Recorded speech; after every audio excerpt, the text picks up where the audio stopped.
Hey, hey, got another tool for the toolkit. Are you ready? Do you have some room? Scooch it over. Scooch the other stuff over, okay? And we'll put this tool right there just right there on the left-hand side.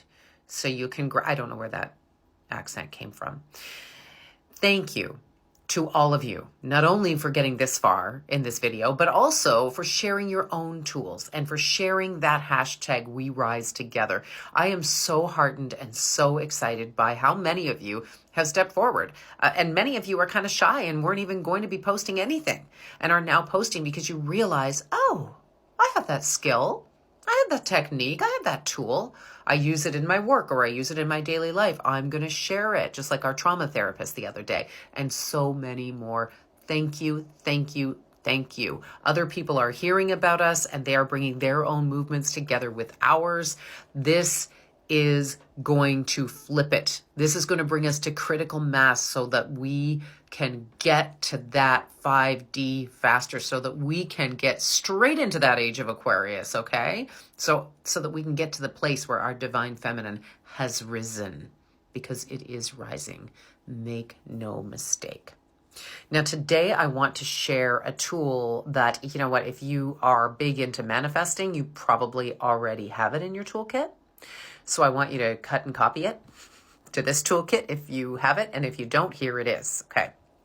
It's really simple and it's very effective. And I'm going to give you an example from my personal life to show you how it can be used. It's called revision. Neville Goddard fans and people who know of him will know about this technique. It is called revision, and it involves going back to a point in your life. It might be a conversation. It might be a pivotal moment. I'm getting ears ringing. It may be something that you regret, right? Something where, oh, there was that fork in the road, back to my card draw the other night, that fork in the road, and you chose something that caused regret. You can use revision to go back, and this is very meditative, to go back to that moment before you said what you said, before what happened, and recreate it with your mind and your body. So you get right into that moment and you write a new script. And we know time is not linear. We are also learning very quickly that what we do now can impact the past. I know, it blows your mind. I don't want to get too because it can turn your brain into a pretzel before you know it. You don't need to know much more than this. You can think of it just as an imaginary exercise, but I do want you to embody this fully. So here is an example. I've done a lot of healing from my second divorce.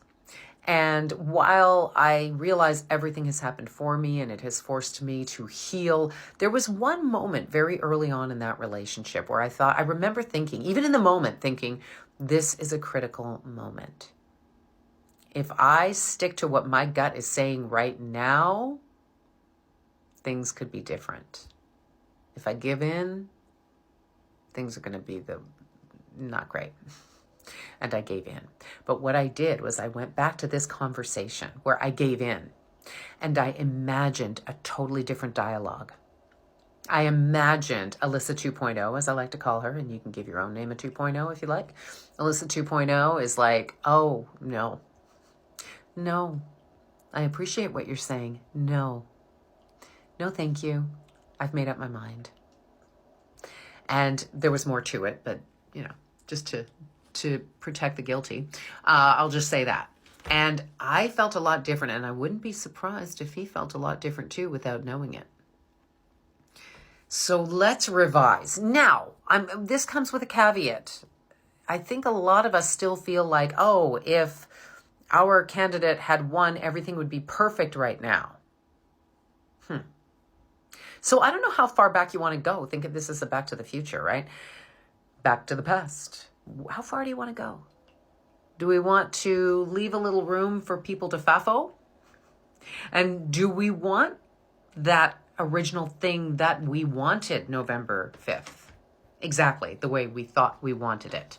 This is your creation. You can create it. What would be really powerful is if we all created that together. So let me know in the comments if that's what you'd like to do. I can suggest some things right now. I would suggest that we could go back to before people started getting hurt, before things really got crazy. But what's interesting to me as I do this exercise is I'm not sure how far back I would want to go, having been through it. Now, I'm not through it and in it like so many of you are, okay? But it's a wonderful exercise in realizing that sometimes things need to shake down a certain way for us to understand and grow. That said, would you go back a couple of weeks? Would you go back a month?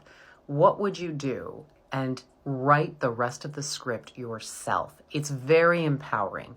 I mean, if nothing else, if you don't affect things on a quantum level, it is very empowering to cast yourself in the lead role, in the director role, in the lead writer role, and create the world that you want, because that's essentially what we're doing, right? Moving forward, we are deciding the world we want to create. So go ahead in the comments, let me know what you think. How far back would you go? What would the story be? And then we can all decide. Maybe we will try a collective meditation together, a collective revision, as it were. I can go live. We can do that. We can even vote on this. This is getting more complicated the longer I leave this post. So I'm going to go and wish you all a lovely rest of the day. And yeah, let's go. Let's revise, okay?